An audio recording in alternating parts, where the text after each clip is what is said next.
அவள் தானே எங்கள் புன்னகை. அக்கா மாமா, அக்கா மாமா, அக்கா மாமா. பிரபா, என்னாச்சு பிரபா? ஏன் இப்படி பதறி அடிச்சு ஓடி வந்திருக்க? என்னடா? பிரபா உன்னதான் கேக்குறேன், என்னாச்சு? ஆமா, விக்ரம் மூணார் கூட்டு போனாங்களே, என்னாச்சு? என்னதான் அண்ணனும் மூணார் கூட்டு போனாங்களா? எதுக்கு? மாமா எப்படி சொல்றதுன்னு தெரியல மாமா. ஆனா சொல்லலைனா அவ்வளவுதான். ஏன் சொல்லிட்டு வர சொல்லி மாமா தான் அனுப்பி வச்சாரு. டேய், என்னடா சொல்லிட்டு இருக்க? பிரபா என்னடா ஆச்சு? பிரபா என்னமோ சொல்றாங்க. ஏய் விஜய், என்னடா? ஆமா இருங்கம்மா, என்னடா? மாமா, விக்ரம் மாமாவை போலீஸ் அரெஸ்ட் பண்ணிட்டாங்க மாமா. என்னது? அண்ணனை போலீஸ் அரெஸ்ட் பண்ணிட்டாங்களா? டேய் பிரபா, என்னடா சொல்ற? விஜய், என்ன விஜய் நடக்குதுங்க? அம்மா சொல்றேம்மா. டேய் என்னடா சொல்ற? ஆமா அத்தை. அண்ணி, நான் தான் சொன்னேன்ல அண்ணி, ஏதோ தப்பா நடக்க போகுது. நான் முன்னையே சொன்னேன்ல, பாத்தீங்களா? அம்மா, அண்ணா, அண்ணா விக்ரம் அண்ணனை போலீஸ் அரெஸ்ட் பண்ணிட்டாங்களா? எனக்கு தெரியல. டேய் என்ன விசாரணை பண்ண கூட்டிட்டு போனாங்க? தெரியல மாமா, என்னென்னமோ சொல்றாங்க. ஆனா மாமா அரெஸ்ட் பண்ணி கூட்டிட்டு போயிட்டாங்க. உங்களை உடனே சரண் மாமா வர சொன்னாரு. ஐயோ விக்ரம், என்னடா நடந்துச்சு? டேய் என்னடா நடந்துச்சு? எதுக்கு அவனை போலீஸ் அரெஸ்ட் பண்ணி கூட்டிட்டு போனாங்க? ஏய் ஒண்ணுமே புரியலடா. விஜய், என்ன விஜய்? இங்க பாரு, ஆதிரா நீ பாத்துக்கோ. என்ன அம்மா நீங்க இருங்க, நான் வரேன். டேய் விஜய், ஆதிரா, என்ன நடந்துட்டு இருக்கீங்க? ஒண்ணுமே புரியல. நல்லா தானே இருந்தாவன். நல்லா இருந்தவன் எதுக்கு போலீஸ் அரெஸ்ட் பண்ணி கூட்டிட்டு போனோம்? இல்லத்த, எனக்குமே ஒண்ணும் புரியல. ஒரு பிரச்சனை தாத்த, ஆனா அது இவ்ளோ சீரியஸா போணும்னு எதிர்பார்க்கல. அண்ணி, அண்ணி வாங்க, நீ போலாம். அண்ணனை பார்க்கணும். இரு அவசரப்பட வேணாம். விஜய் தானே சொல்லுவாரு. என்ன ஆதிரா, நீ போலீஸ் அரெஸ்ட் பண்ணி போனது என் புள்ளைய? என்ன நடந்துச்சு? ஐயோ ஒண்ணுமே புரியலையே. விக்ரம்,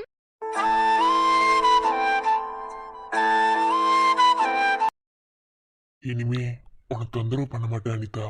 இனி நிம்மதியா இருக்கலாம். ப்ளீஸ் அனிதா, என் கூடவே வந்துரு. நான் பண்ணது எவ்வளவு பெரிய தப்புன்னு எனக்கு தெரியும். இனிமே உன்னை நான் தொந்தரவு பண்ண மாட்டேன்.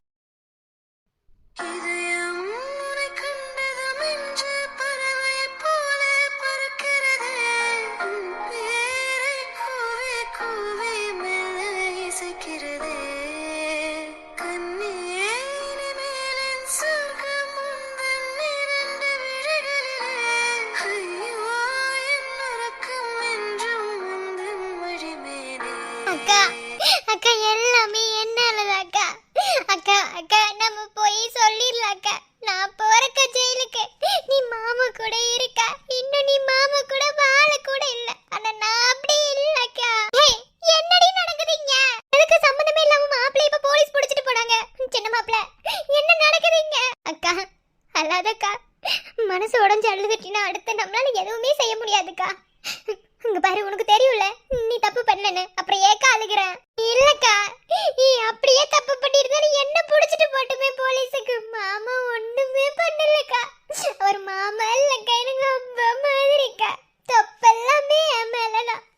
வாக்க நம்ம போலாம். போய் மாமாவை வீட்டுக்கு கூட்டிட்டு வந்துடலாம். அவங்க என்ன புடிச்சிட்டு போட்டுக்கா. அக்கா, அக்கா அல்லாதக்கா. அக்கா நம்ம போலீஸ் ஸ்டேஷன் போலக்கா. மாமா மேல தப்பு இல்லன்னு ப்ரூவ் பண்ணலாம்க்கா. தப்பு பண்ணாதாக்கா நம்ம தலை குனிஞ்சு நிக்கணும். நீங்க தான் எதுவுமே பண்ணலையே, அப்புறம் ஏக்கா? அறிவு கட்டவளே, இந்த மாதிரி விஷயத்தெல்லாம் மறைச்சு என்னடி நீ? ஒரு பொண்ணு எப்படி இருக்கணும்னு சொல்லி கொடுத்ததானே நம்ம அக்கா நம்மள வளர்த்தா. நம்ம அப்பாவும் அப்படிதானே சொல்லி கொடுத்தாரு. ஏன்டி நீ இப்படி பண்ண? அக்கா தப்பல்ல என் மேல அக்கா. நீ போலீஸ் ஸ்டேஷன் கூட்டிட்டு போங்க. நான் போய் உண்மையை சொல்றேன். மாமா விட்டுருவாங்க. ஐயோ மாப்பிள்ளைங்களா, என்னதான் நடக்குது? அது ஒண்ணும் இல்லத்த, இதெல்லாம் ஒரு சர்வ சாதாரணமான விஷயம். இருங்க. எது மாப்பிள்ளை சர்வ சாதாரணமான விஷயம்? மாப்பிள்ளை சம்பந்தமே இல்லாம போலீஸ் ஸ்டேஷன்ல இருந்து அரெஸ்ட் பண்ணி கூட்டிட்டு போறாங்க. இவளுங்களா என்னென்னமோ பேசுறாளுங்க. அடியே சொல்லி தொலைங்க. ஒன்றும் இல்லை பாட்டி, நித்யா கூட படிக்க ஒரு பையன் நித்யா கிட்ட மிஸ்பிஹேவியர் பண்ணியிருக்கான். அவ தள்ளி விட்டா. ஆனால் நித்யா கொலை பண்ணதா சொல்லி அண்ணன் தப்பை ஒத்துக்கிட்டு போயிட்டாரு. ஐயோ ஐயோ, கொலையா? என்ன மாப்பிள்ளை சொல்றீங்க? ஐயோ, என் பொண்ணு அப்படிப்பட்டவ இல்ல. அடியே, என்னடி பண்ணி வச்சிருக்க? இதுக்கு தான் தூக்க மாட்டி இறந்து போக போனியாடி? அம்மா இல்லம்மா, நான் எதுவுமே பண்ணலம்மா. ஆனா பலியா மேல விழுந்துருச்சு. மாமா எதுவுமே பண்ணல. எனக்காக அவர் பள்ளியை ஒத்துக்கிட்டு போயிட்டாரு. அம்மா அம்மா, மாமா எதுவுமே பண்ணலம்மா. என்ன போலீஸ் கூட்டிட்டு போட்டுமா? அடியே, என்னடி பண்ணி வச்சிருக்கீங்க? ஐயோ ஐயோ, நான் இப்ப அத்தை ப்ளீஸ் இருங்க அத்தை. அண்ணி அண்ணி அண்ணி இப்போ நம்ம உடஞ்ச அழுது ஒன்றுமே பண்ண முடியாது அண்ணி. இந்த மாதிரி சமயத்தில் தான் நம்ம ரொம்ப ஸ்ட்ராங்காக கரெக்டாக முடிவெடுக்கணும். இப்போ விசாரணைக்காக தான் அண்ணனை கூட்டிகிட்டு போயிருக்காங்க. எப்படி இருந்தாலும் இந்த தப்பை நம்ம பண்ணலைன்னு இதை நம்ம அரசாங்கத்துக்கு தெரிவிக்கிறதுக்கு நிறைய ப்ரொசீஜர் இருக்கு அண்ணி. ஸோ நீங்கள் கவலைப்படாதீங்க, தெளிவாக முடிவு எடுத்துக்கலாம். என்னடி இப்ப அழுதுகிட்டு இருக்கியா? எத்தனை டைம் இந்த வீட்ல நீ தனியா இருக்கும்போது உன்கிட்ட சொல்லிருப்பேன் அவர் கூட போடி போடின்னு. இப்ப அவர் உன்னை விட்டு போனதுக்கு அப்புறம் உனக்கு அழுக வருதா? இப்ப அழுது ஒண்ணுமே பண்ண முடியாது. வாழ்க்கை இருக்கும்போதே வாழணும்டி. தூக்கி கொடுத்ததுக்கு அப்புறம் ஒண்ணுமே செய்ய முடியாதுடி. அத்தை ப்ளீஸ் திட்டாதீங்க, அவங்களே மன கஷ்டத்துல தானே இருக்காங்க. எல்லாரும் சப்போர்ட் பண்ணாதீங்க. இப்ப என்ன பண்றது? எல்லாம் இவள சொல்லணும். ஐயோ நான் புள்ள வளர்த்தது எதுவுமே சரியில்லை. சும்மா இருமா கொஞ்ச நேரம். என்ன பிரச்சனை போயிட்டு நீ என்னமோ புலம்பிட்டு இருக்க இடையில புந்து. பேசாம இருமா. மிருதுலா ப்ளீஸ் கோவப்படாத.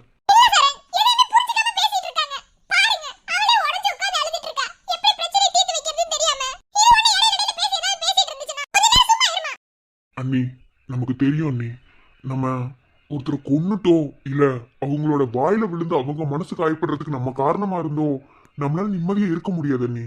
ஸோ நீங்க கவலைப்படாதீங்க, விசாரிக்க தானே கூட்டிட்டு போயிருக்காங்க. என்னவா இருந்தாலும் பாத்துக்கலாம். எப்படி லீகலா இதுல இருந்து வெளியே வரணும்னு நம்ம பார்க்கலாம் அண்ணி. நீங்க தான் அண்ணி எல்லாருக்குமே ஆறுதல் சொல்லணும். அழுகாதீங்க அண்ணி. இப்போ நாங்க போலீஸ் ஸ்டேஷன் தான் அண்ணி போறோம். அப்புறம் அண்ணி நான் இந்த மாதிரி ஏதாவது பிரச்சனை வரும்னு தெரிஞ்சுக்கிட்டு முன்னையே மீனாட்சி அவங்களுக்கு கால் பண்ணிட்டேன். அவங்க நேரம் போலீஸ் ஸ்டேஷன் போயிருப்பாங்க. நம்மளும் போகலாம் அண்ணி. அல்லாதீங்க, எந்திரிங்க. எமிர்தலா எந்திரி. மாமா அவன் எப்படியாவது மாமா வெளியே கொண்டு வாங்க மாமா. எல்லா தப்பையும் பண்ணது நானு. தப்பு பண்ணது நானு, தண்டனை அனுபவிக்கிறது அவரா? என்னால அதை ஏத்துக்கவே முடியாது மாமா. தயவு செஞ்சு மாமா வெளியே வந்துடணும். மாமாவை எப்படியாவது வெளியே கொண்டு வாங்க. அக்கா அல்லாதக்கா, எந்திரிக்கா, நம்ம பாத்துக்கலாக்கா. எந்திரிக்கா, தயவு செஞ்சு உடஞ்சு அல்லாதக்கா. அழுதினா நீதாக்கா ரொம்ப சோர்ந்து போவ. வாழ்க்கையில யாருக்குதாக்கா பிரச்சனை இல்ல, எல்லா பிரச்சனையும் தாண்டி வரதுலதாக்கா வாழ்க்கையே இருக்கு. அல்லாத எந்திரி. எனக்கு தெரியும் என் புருஷன் தப்பு பண்ணல. என் தங்கச்சிக்காக தான் அவர் போனாரு. என் புருஷன் தப்பு பண்ணலன்னு நிரூபிச்சு அவரை வெளியே கொண்டு வர என்னால முடியும். என் விக்ரம் வெளியே கொண்டு வர என்னால முடியும். நான் அதை பண்ணுவேன். விக்ரம் உங்களை அவ்வளவு சீக்கிரத்துல தனியா விட மாட்டேன் விக்ரம். எனக்கு தெரியும். இப்பவே போலாம். வரேன் விக்ரம்.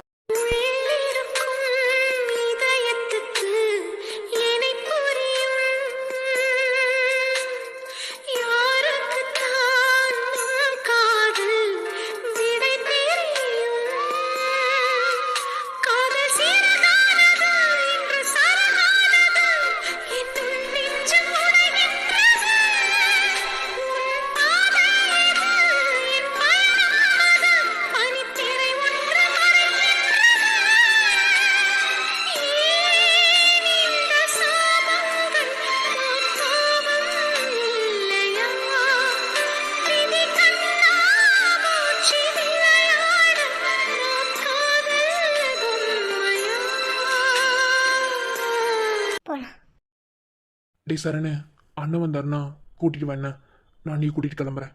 லாயர் வந்திருப்பாங்க. அங்க நீ போலாம். மகேஷ் இங்கே இருமிருதுலா. எல்லாரும் போனால் செட் ஆகாது. ஏன்னா நாங்கள் போகிறோம் முதல்ல. மாப்ள கவலைப்படாதீங்க அத்தை, ஒன்னும் ஆகாது. என்ன நீங்க பயப்படாம தைரியமா இருங்க. நம்ம எந்த தப்புமே பண்ணல அத்தை, அதனால நம்மள யாருக்காகவும் நிரூபிக்கணும்னு இந்த அவசியம் இல்ல. பயப்படாதீங்க. கேட்டு திறந்து விட்டு வரேன். ஏய் எங்கடி போற? உங்க அப்பா கிட்ட தாத்த. சரண் எதுக்கு அழுகுற? வாங்க.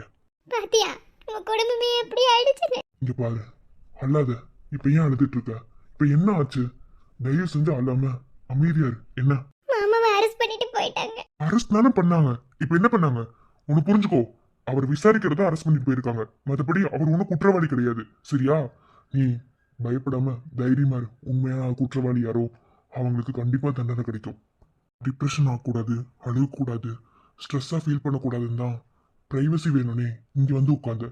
இப்ப ஏன் அழுகுற? தெரியலடா, என் தலையில விதிக்கப்பட்ட விதி போல நான் இப்படியே அழுதுட்டே இருக்கணும்னு எனக்கு பயமா இருக்கு. அழாத, அமைதியா இரு. ஏன்னா ஏற்கனவே உனக்கு என்னமோ உடம்பு சரியில்லாத மாதிரி எனக்கு தோணுது. ஆனா ஒண்ணும் இல்லைங்கிற. தலை சுத்தி கீழே விழுகிறேன்னு அத்தை நிறைய டைம் என்கிட்ட சொல்லிட்டாங்க. நீ போய் முதல்ல ரெஸ்ட் எடு போ. என்னை கூட்டிட்டு போறியா? நானும் வரேன். வேணாம், உனக்கு உடம்பு சரியில்லாத மாதிரி எனக்கு தெரியுது. நீ போ, நீ போய் ஒழுங்கா ரெஸ்ட் எடு. நான் பாத்துக்கிறேன். உனக்கு எதா இருந்தாலும் நான் ஃபோன் பண்ணி பேசுறேன். மாமா வெளியே வந்துருவார்ல? வெளியே வரனாலும் நாங்க கண்டிப்பா கொண்டு வருவோம். நீ அமைதியா இரு, சரியா? போய் உங்களை ரெஸ்ட் எடு. நான் ஒரு ஃபோன் பேசிட்டு வரேன். ம்.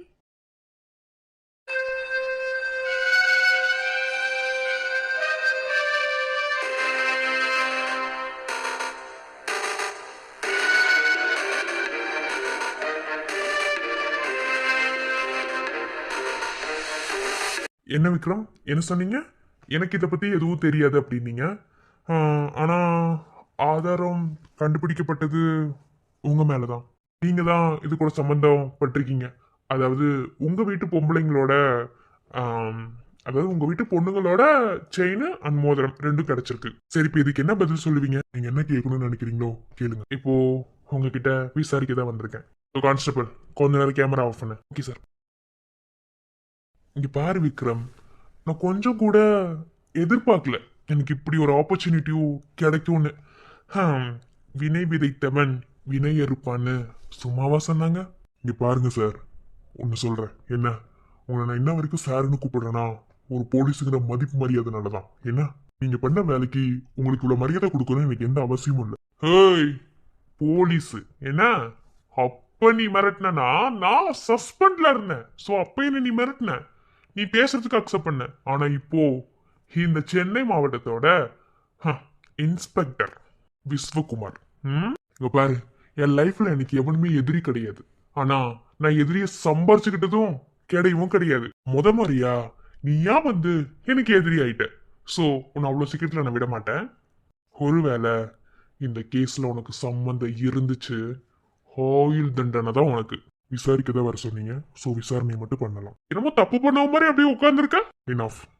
என்ன கேள்வியோ அதை மட்டும் கேளுங்க. பாரு, பெரிய இடத்துல இருக்கிறவங்கனாலதான் உன்னை இப்படி உட்கார வச்சு பேசிட்டு இருக்கேன். இல்லன்னு வச்சுக்க, என்னோட இன்வெஸ்டிகேஷனே வேற மாதிரி இருக்கும். என்கொயர் பண்றது. சரி, ஓகே. எத்தனை வருஷம் அந்த காலேஜ் நடத்திட்டு இருக்க? 8 வருஷமா நடத்திட்டு இருக்கோம். அந்த காலேஜோட கரஸ்பாண்டன்ட் நான் தான். காலேஜ் எங்க அண்ணன் பேர்ல இருக்கு. உங்க அண்ணன் பேரு விஜயகுமார். கேமரா ஆன் பண்ணு. சரிங்க சார். விக்னேஷ் எப்படி தெரியும்? இந்த டூர் போன இதுல விக்கிக்கும் உங்களுக்கும் ஏதாவது பிரச்சனையா? எந்த பிரச்சனையும் இல்ல. அப்புறம் எப்படி இந்த ரிங்கும் செயினும் வந்தது? தெரியாது. இங்க பாரு, இப்படியே பதில் சொல்லிட்டு இருந்தேன்னு வச்சுக்கோ, அவ்வளவுதான். என்ன அப்புறம் நான் என்கொயர் பண்ற விதம் வேற மாதிரி இருக்கும். விக்கி என்ன பண்ணீங்க? உண்மையை சொல்லு. நீங்க நினைக்கிற மாதிரி விக்கி அவ்வளவு நல்லவன் கிடையாது. அவன் ஒரு பொம்பளை பொறுக்கி. நான் கேட்டதுக்கு மட்டும் தான் பதில் சொல்லணும். நீ அதான் நீங்க கேட்கறதுக்கும் பதில் சொல்லிட்டு இருக்க. வெயிட் பண்ணுங்க. அவன் ஒன்னும் அவ்வளவு நல்லவன் கிடையாது. அவன் ஒரு பொம்பளை பொறுக்கி. அதே மாதிரி என்னோட குழந்தையா, ஐ மீன் என் ஒய்ஃபோட தங்கச்சி, என் பொண்ணு மாதிரி அவகிட்டையும் தப்பா நடந்துக்க ட்ரை பண்ணான். ஸோ அது தப்புன்னு பட்டுச்சு. அதுக்காக வார்ன் பண்ணேன். ஏற்கனவே காலேஜில் அந்த பொண்ணு நித்யாவுக்கு அவன் டார்ச்சர் கொடுத்துருக்கான். அந்த பொண்ணை போட்டோ வச்சு எடிட் பண்ணி தப்பா கேவலமா எடிட் பண்ணி நெட்ல போடுறதுக்கு ட்ரை பண்ணியிருக்கான். ஆனா அதையும் ஒரு படி தாண்டி வேற மாதிரி இவன் என்னமோ பண்ணியிருக்கான். ஸோ அவன் பண்ணது அவனுக்கு தப்புன்னு பட்டு இருந்திருக்கலாம். அதனால அவன் ஏதாவது பண்ணியிருந்திருக்கலாம். இல்லையே, அந்த ரூம்ல கிடந்த செயினுக்கும் மோதிரக்கும் ஏதோ வித்தியாசம் இருக்கு. அது மட்டும் இல்ல, அந்த ரூம்ல பிளட்டும் இருந்தது. ஏன் பர்டிகுலரா அந்த ரூம்ல மட்டும் கேமரா ஆஃப் ஆகணும்? பதில் சொல்லுங்க. அதெல்லாம் எனக்கு தெரியாது.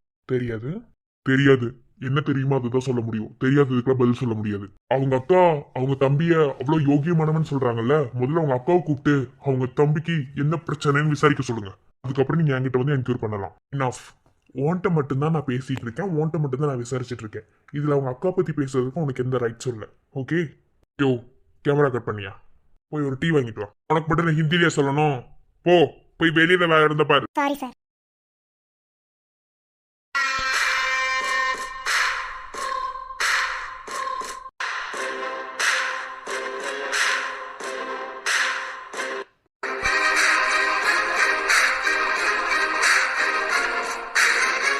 இங்க பாரு, எனக்கு ஒண்ணு மட்டும் தெரியும். அவன் காணாமலாம் போகல, எந்த பொண்ணு கூட ஓடி போகல. அவன் இந்த உலகத்திலே இல்லை. என்ன, அது எனக்கு நல்லாவே தெரியும். ஆனா எப்படி செத்து போனான்லாம் எனக்கு தெரியாது. ஸோ நீ தான் சொல்லணும் அதுக்கு. இங்க பாரு, நீ இப்படிலாம் கேட்டு என்கிட்ட உண்மையை வாங்கணும்னு நினைச்சா நான் சொல்லிடுவேனா? எனக்கு அந்த மாதிரி எதுவும் தெரியாது. அவன் எங்க போனா எதுவுமே எனக்கு தெரியாது. சோ அப்ப நீ உண்மையை ஒத்துக்க மாட்ட, அப்படித்தானே? செய்யாததை நான் எதுக்கு ஒத்துக்கணும்?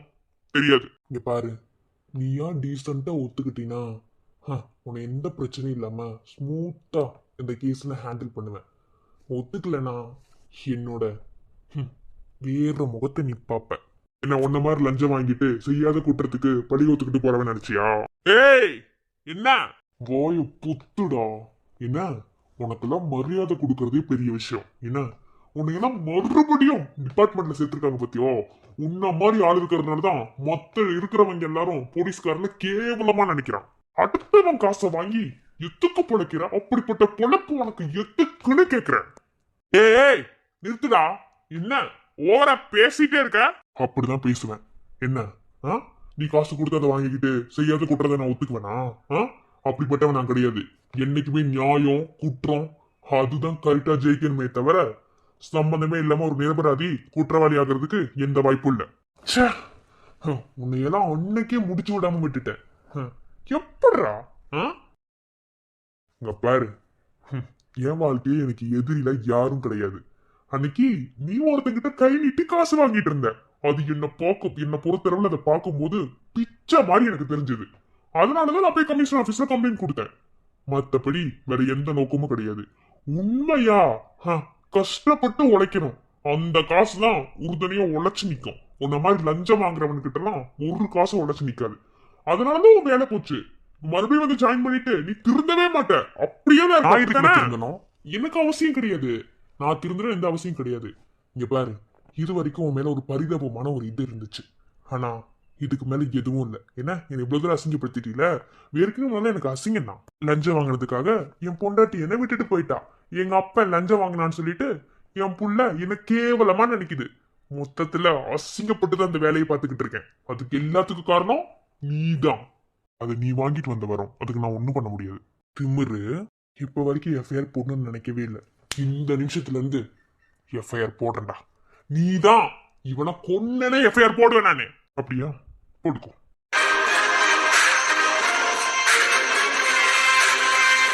Sir salute sir. வாமா தமிழ் செல்வி. சார் விசாரணைக்காக அரெஸ்ட் பண்ணிட்டு வர சொன்னீங்கல்ல, அவங்க 2 பேர் வெளியே நிக்கிறாங்க. ஓ வந்தாச்சா? சரி ஓகே. எப்படி உண்மையை வாங்கணும்னு எனக்கு தெரியும். உள்ள வர சொல்லுங்க. சார் அதுல ஒரு மாற்றம். அந்த பொண்ணுங்க 2 பேத்தையும் என்ன விசாரிக்க சொல்லிட்டாங்க. இங்க பாரு, எனக்கு அசிஸ்டன்ட். ஓகே, நீ சப் இன்ஸ்பெக்டரா இருந்துட்டா எனக்கு மேல ஏறி நிக்கணும்னு எந்த அவசியமும் கிடையாது. ஏட்டெல்லாம் எப்படி இருக்காங்களோ அந்த மாதிரி தான் நீயும். ஓகேவா? அவங்கள அனுப்பு, நான் தான் விசாரிப்பேன். சார் அப்படி விசாரிக்க கூடாதுன்னு சொல்லி அவங்க தரப்புல இருந்து லாயர் வந்து சொல்லியிருக்காங்க சார். ஓ லாயர் வைக்கு போயிருச்சா? எந்த லாயரும் என்கிட்ட எதுவும் செல்லுபடி ஆகாது. சார் அவங்க லாயர் வந்திருக்காங்க, அதுக்கு மேல நீங்க பேசிக்கோங்க. அப்படியா? எங்க வர சொல்லு. யார் இந்த லாயர்? மேம்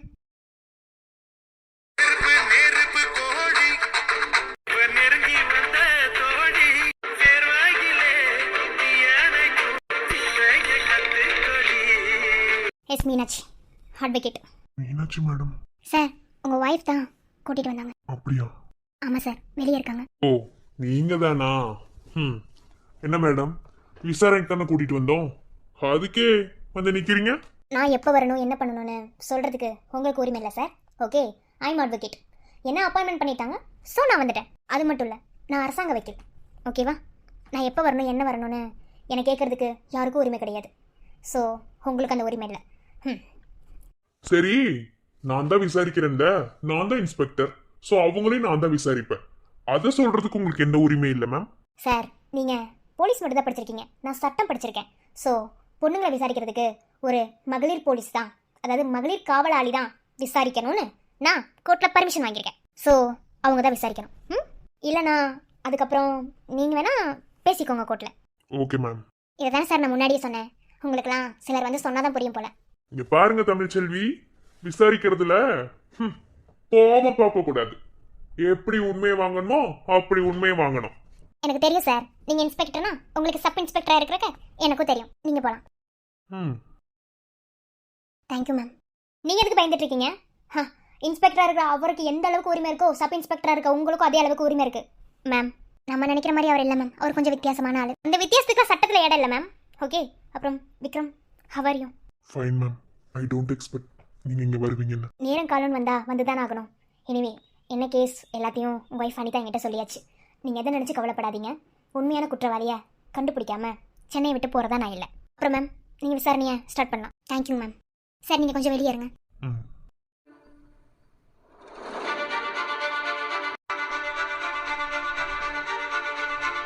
வணக்கம்மா.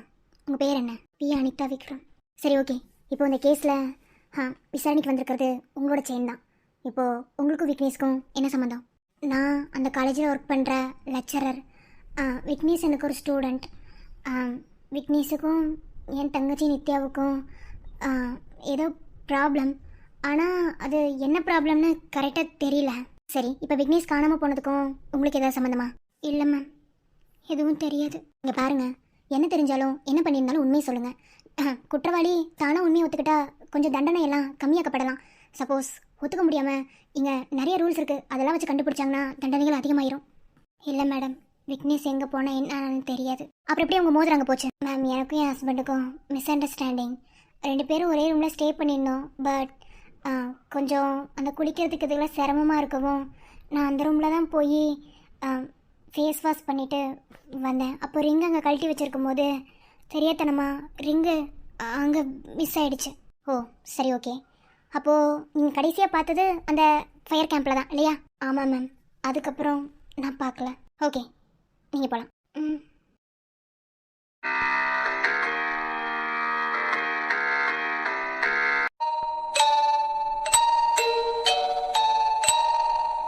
உன் பேர் என்னம்மா? நித்யாஸ்ரீ. உனக்கு விக்னேஷை தெரியுமா? தெரியும் மேடம். எப்படி தெரியும்? நாங்கள்லாம் காலேஜ் மேட் மேடம். அப்படி தான் தெரியும். சரி, காலேஜ் மேட்னா நீங்கள் எல்லோரும் ஃப்ரெண்ட்ஸ் தானே? விக்கி இந்த மாதிரி லெட்டர் எழுதி வச்சுட்டு ஒரு பொண்ணு கூட போனதை பற்றி உங்களுக்கு எதுவும் தெரியாதா? மேம், ஃப்ரெண்ட்ஸ் தான் மேம். ஆனால் அந்த அளவுக்கு டீப் ஃப்ரெண்ட்ஸ் கிடையாது. போய் சொல்கிறீங்க நித்யா. மேம், இல்லை மேம், அதான் உண்மை. இங்கே பாருங்கள், இந்த கேஸ்லேயே முக்கியமான ஆதாரமே உங்களோட செயின் தான். உங்கள் அக்கா கிட்ட பேசினேன், அவங்களும் மாற்றி பேசிட்டாங்க. என்ன? ஸோ நீங்கள் ஒத்துக்கிறதுல தான் உங்கள் இது இருக்குது. சார், அந்த கேமரா ஆஃப் பண்ணுங்கள். இங்கே பாருமா, மூணாரில் கண்டுபிடிக்கப்பட்டு ஆதாரத்தை எடுத்து எல்லாமே மேட்ச் ஆனது எல்லாமே உன்னோடது தான். இப்போ நான் கேமராவை ஆஃப் பண்ண சொன்னதுக்கு பின்னாடி நிறைய காரணம் இருக்குது. இப்போது இந்த கேஸ் ரொம்ப ஸ்ட்ராங் ஆகிடுச்சு. என்ன, அந்த பையன் உயிரோடவே இல்லை. கரெக்டா?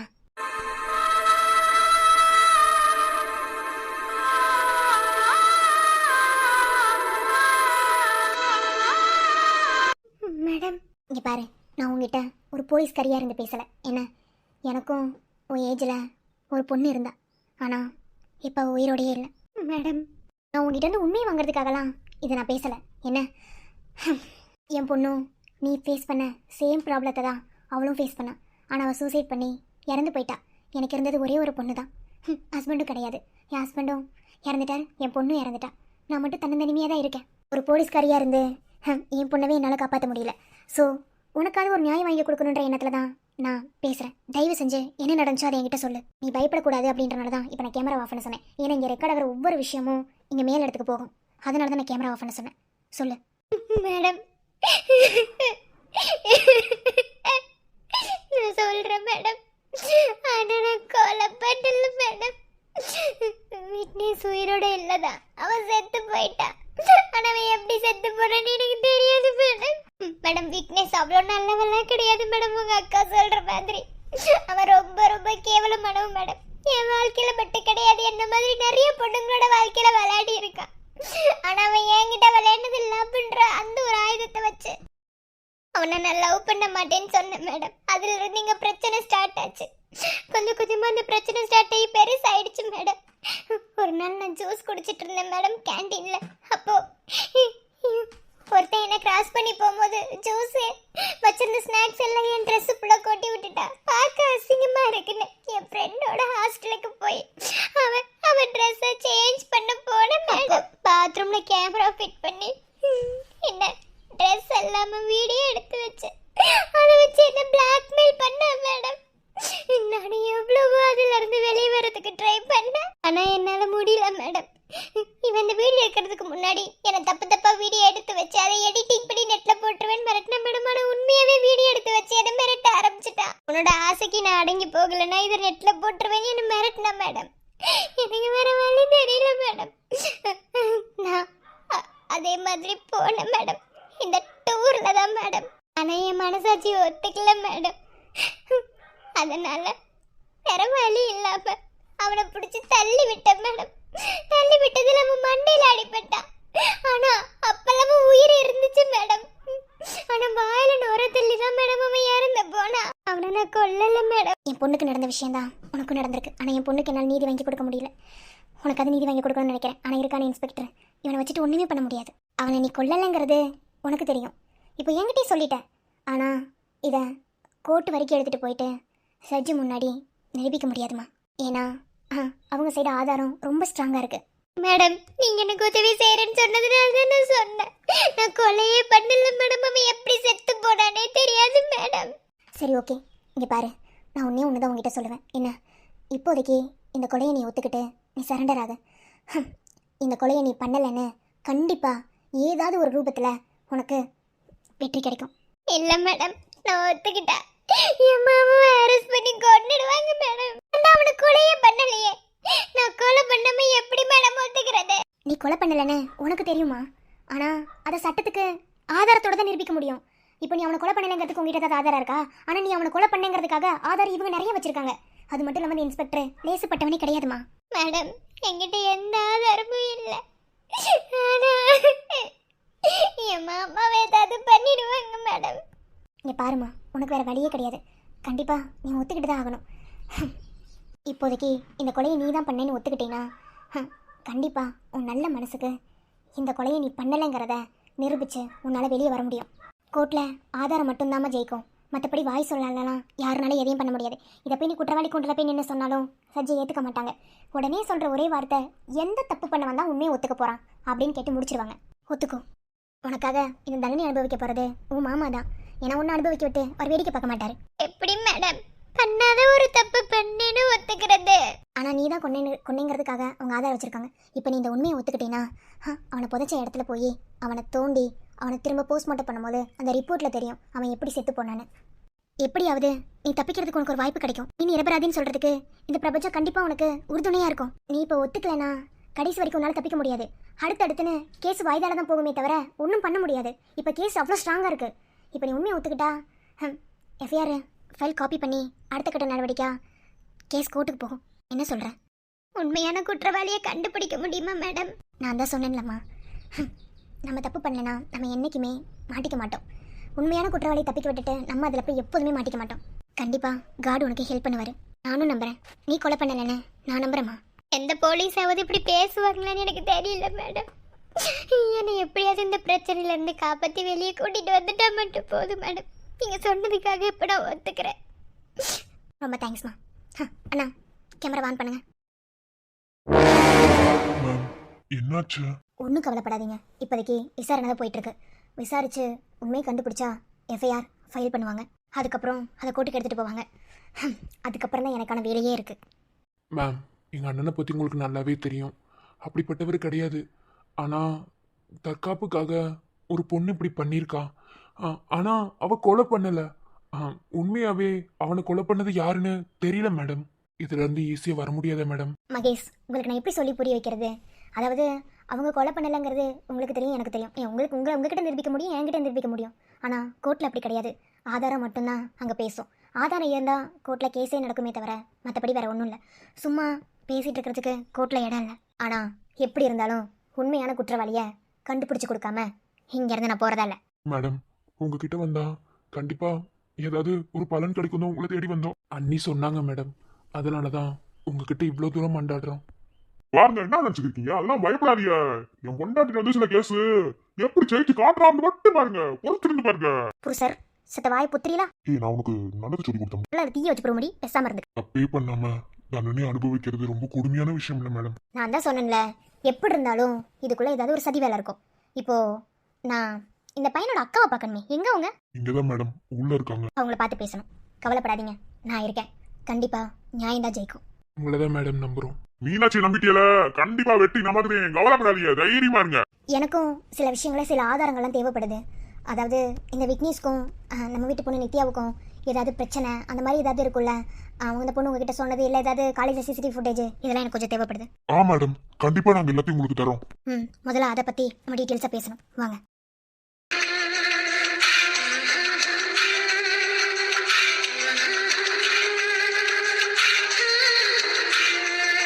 என்ன விஜய்? இங்க பாரு, இது சாதாரணமான விஷயம். நீ ஏன் இவ்வளவு தூரம் ரியாக்ட் பண்றேன்னு எனக்கு ஒண்ணுமே புரியல பிரதிபா. விஜய், நீ என்கிட்ட பேசாத விஜய். என்ன ஆபீஸ்ல அவ்வளவு தூரம் எனக்கு சப்போர்ட் பண்ணி பேசிட்டு காலேஜ்ல நீ என்னமா பேசுன? என்ன சொன்னாலும் சரி, நான் இந்த கம்ப்ளைண்ட் வாபஸ்ல வாங்கவே மாட்டேன். பிரதிபா, ஏன் உன் தம்பி என்ன அவ்வளவு நல்லவனா? என் தம்பி கெட்டவனாவே இருந்துட்டு போகட்டும், அதுக்காக என் தம்பியை காணோம்னு நான் தேட மாட்டேனா? அதெல்லாம் முடியாது. எனக்கு என் தம்பி எங்க இருக்கான்னு தெரியணும். இங்க பாரு, இதெல்லாம் ரொம்ப சில்லித்தனமா இருக்கு. ஏன்னா நீ இவ்வளவு தூரம் எதுக்கு ரியாக்ட் பண்ணிட்டு இருக்க? எனக்கு என்னமோ உன் தம்பி ஏதோ பொண்ணு கூட ஓடி போயிருப்பான்னு எனக்கும் தோணுது. விஜய், நீ ஒண்ணும் அப்படி சொல்ல தேவையில்ல. என் தம்பி அப்படி பண்ணவே கிடையாது. எத்தனை டைம் தான் உன்கிட்ட சொல்றது? இன்னும் கொஞ்ச நேரத்துல தெரிஞ்சிரும். அதான் விசாரிக்க வந்துட்டாங்கல்ல. ஏன் விஜய், அங்க உன் தம்பி பொண்டாட்டியோட மோதிரம் இருந்திருக்கு, அதே மாதிரி உன் தம்பி பொண்டாட்டியோட தங்கச்சியோட செயின் இருந்திருக்கு. இதெல்லாம் பார்த்துட்டு எப்படி விஜய், எப்படி உன் குடும்பத்துக்கு அதுக்கு சம்மந்தம் இல்லாம இருக்கும்? இங்க பாரு, என் தம்பிக்கு மட்டும் ஏதாவது ஆச்சுன்னு தெரிஞ்சுட்டு அவ்வளவுதான். பாரு, விஜய் உன் ஃப்ரெண்ட்னு சொல்லிட்டு நீ இந்த அளவுக்கு ரியாக்ட் பண்ணணும் எந்த அவசியம் இல்ல பிரதிபா. இங்க பாரு, இது உனக்கு தேவையில்லாத விஷயம். ஏன்னா நீ என் புருஷன் இல்ல, நான் உன் பொண்டாட்டி இல்லன்னு ஆயி போச்சு. இதுல நீ தலையிட்டா அவ்வளவுதான், பாத்துக்கோ. தயவு செய்து நீ ஃபர்ஸ்ட் வெளிய போ. என்ன சொன்னாலும் சரி, என்னால கேஸ வாபஸ் வாங்க முடியாது. நீ உன் தம்பிக்காக வந்து என்கிட்ட கெஞ்சுவேன்னு எனக்கு தெரியும் விஜய். அதுக்கெல்லாம் இறங்கி போறாள் நான் கிடையாது. என்ன, எனக்கு ஒரு நியாயம் கிடைக்கணும். இன்னும் கொஞ்ச நேரம் போறே, உண்மையான குற்றவாளி யாருன்னு தெரிஞ்சிரும். நான் தான் ஃபர்ஸ்டே சொன்னேன், அவகிட்ட பேசுறது ஒண்ணுதான், பேசாம இருக்கிறது ஒண்ணுதான். அவ இப்படிதான் ரியாக்ட் பண்ணுவேன் எனக்கு முன்னாடியே தெரியும். சோ வெயிட் பண்ணி பார்க்கலாம். இல்ல சஞ்சய், இது ஏதோ ஒரு ராங்கா இருக்க மாதிரி எனக்கு தோணுது. என்ன ராங்கா இருக்கும்? இது தேவையில்லாத ப்ராப்ளத்துல கொண்டு போய் விடுமோன்னு தோணுது. என்ன கேட்டா இவகிட்ட நீங்க இவ்வளவு கெஞ்சறது வேஸ்ட் தான் நான் சொல்லுவேன். இப்போ கடைசியா முடிவு என்ன? எனக்கு என் தம்பி வேணும், அவ்வளவுதான். அதுக்கப்புறம் கேஸ வாபஸ் வாங்குறது வாங்காம இருக்கிறது என்னோட இஷ்டம். எனக்காக சப்போர்ட் பண்ணி பேசுறதுக்கு என் கூட இருந்தா மட்டும் இரு விஜய். இல்லையா உனக்கு உன் தம்பி பாசம் தான் முக்கியம், தம்பிக்கு தான் தம்பி குடும்பம் தான் முக்கியம், அவங்க கூட போயிட்டே இரு. ஓ முடிவு தானே? நீ எப்போ இந்த விஷயத்தை இவ்வளவு தூரம் சீரியஸா எடுத்து போலீஸ் ஸ்டேஷன் வரைக்கும் வந்து என் தம்பி மேல கம்ப்ளைண்ட் கொடுத்தியோ, அப்பவே உனக்கும் எனக்குமான இருந்த அந்த ஃப்ரெண்ட்ஷிப் ஒன்றில் ஆயிடுச்சு. இப்பவும் சொல்றேன், எனக்கு என் குடும்பம் தான் ஃபர்ஸ்ட். என் புருஷன், என் பொண்டாட்டி, என் புள்ள, என் தம்பிங்க, என் அப்பா அம்மா, இவங்க தான் எனக்கு உலகம். அதுக்கப்புறம் தான் மத்ததெல்லாம். உன்னால முடியாதுன்னு சொல்லிட்டீல, இந்த லீகலா சமாளிக்கிறதுக்கு எப்படின்னு எங்களுக்கு தெரியும். தேங்க்யூ.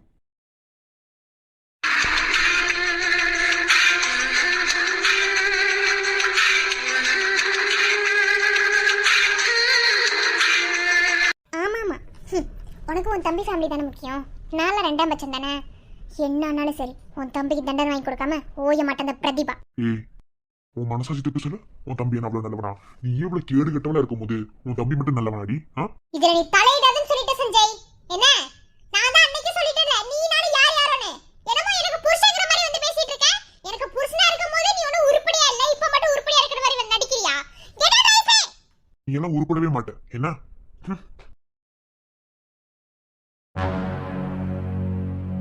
சார், சார் விசாரிக்க சொல்லி எவ்வளவு நேரம் ஆச்சு? போருங்க, இப்பதானே விசாரிச்சுட்டு வந்திருக்கோம். சொல்லுங்க தமிழ் செல்வி. லாயர் கிட்ட பர்மிஷன் வாங்கி விசாரிக்க போனீங்களே, உண்மை எதுவும் கிடைச்சதா? கிடைச்சது சார். சொல்லுங்க. விக்னேஷ் காணாமலாம் போகல சார். அந்த பையன் எழுதுற லெட்டரும் உண்மை இல்லை சார். விக்னேஷ் இப்போ உயிரோடவே இல்லை, அவர் இறந்துட்டார்.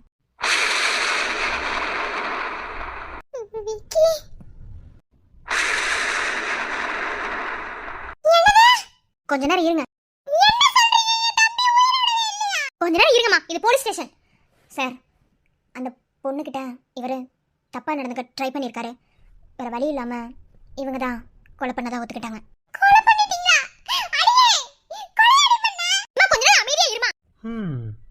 என்ன விக்ரம் சார், என்னென்னமோ சொன்னீங்க?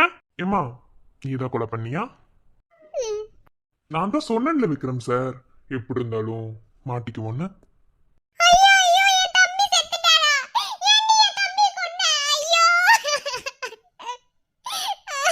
கொஞ்ச நேரம் இருங்க. என்ன இப்போ ஆதரவு பூர்வமா யார் கொலை பண்ணாங்கன்னு தெரிஞ்சிருச்சு. ஸோ மேல இதுக்கான நடவடிக்கை எடுக்கணும்.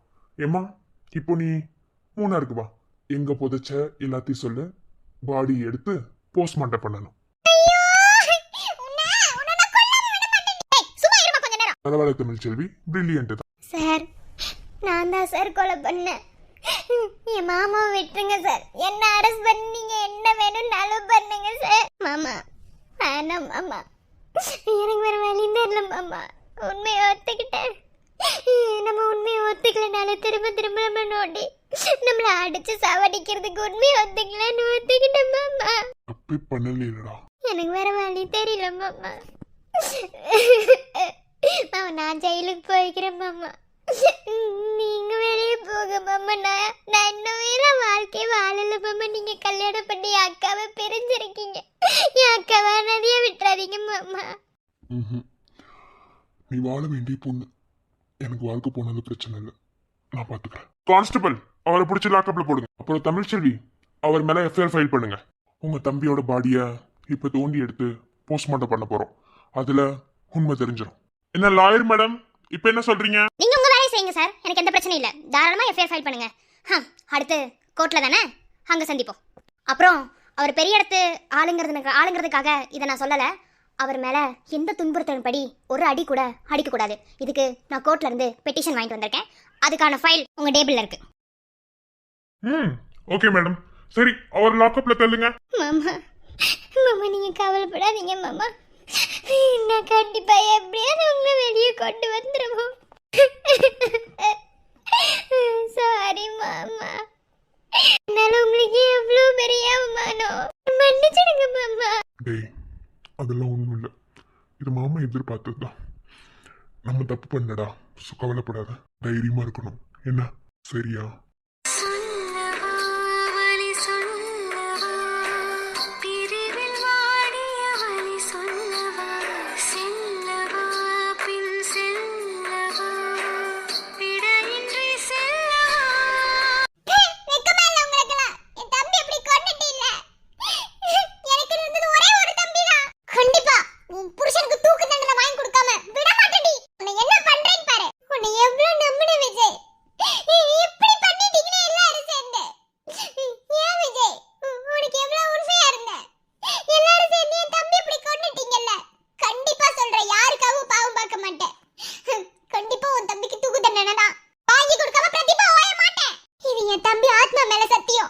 பாருங்க அனிதா, இப்போதான் நீங்கள் ரொம்ப தைரியமாக இருக்கணும். கவலைப்படாதீங்க. இனி ஃபர்ஸ்ட் ஹியரிங் கோர்ட்டில் நடக்கும், அங்கே வச்சு பார்த்துக்கலாம். கண்டிப்பாக உண்மையான குற்றவாளிக்கு தண்டனை வாங்கி கொடுக்காம நான் ஓய மாட்டேன்.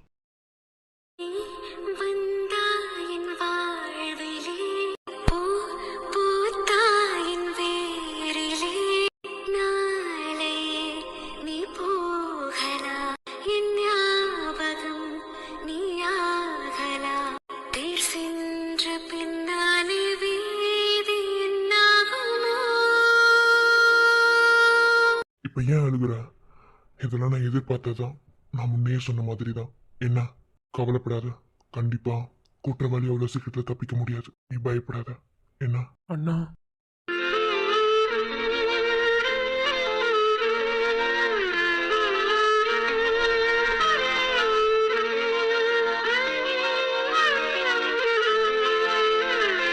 நீங்க பயப்படாதீங்க அண்ணா.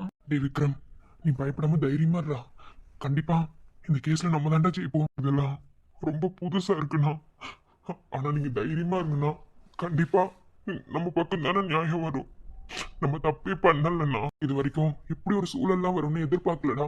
கொஞ்சம் கஷ்டமா தான் இருக்கு. ஆனா எல்லாத்தையும் நம்ம கடந்துருவோம்டா. தைரியமா இருண்ணா. நீங்களா இருக்கும்போது எனக்கு என்ன கவலை? நான் தைரியமா இருப்பேன். நீங்க வெளியே இருக்கவங்கள பாத்துக்கோங்கண்ணா. அப்புறம் நித்யா, இனிமேதான் நீ தைரியமா இருக்கணும். எப்படி மாமா இருக்கணும், சரியா? விக்ரம், இப்போ உங்க பேர்ல கேஸ் ஃபைல் பண்ணிருப்பாங்க. அது நாளைக்கு ஹியரிங் வருது. கோர்ட்டுக்கு வந்தாதான் என்னால் மேலே ஆக்ஷன் எடுக்க முடியும். ஆனால் உங்களுக்காக சில வேலைகள் இங்கே பண்ணி வச்சிருக்கேன். உங்களை இங்கே பாதுகாப்பாக தான் வச்சிருப்பாங்க. என்ன அதுக்கு மேலே வேற ஏதாவது அத்துமீறினா எனக்கு உள்ள இருந்து மெசேஜ் வந்துடும். ஸோ கவலைப்படாதீங்க, சீக்கிரமா உண்மையான குற்றவாளியை கண்டுபிடிச்சிடலாம். சரிங்க மேடம், எனக்கு தெரியும் மேடம், நீங்க கண்டுபிடிச்சிருவீங்கன்னு. டேய், என்னது இது? அண்ணா, நீங்க தானே ஆறுதல் சொல்லணும். ஃபீல் பண்ணாதீங்க.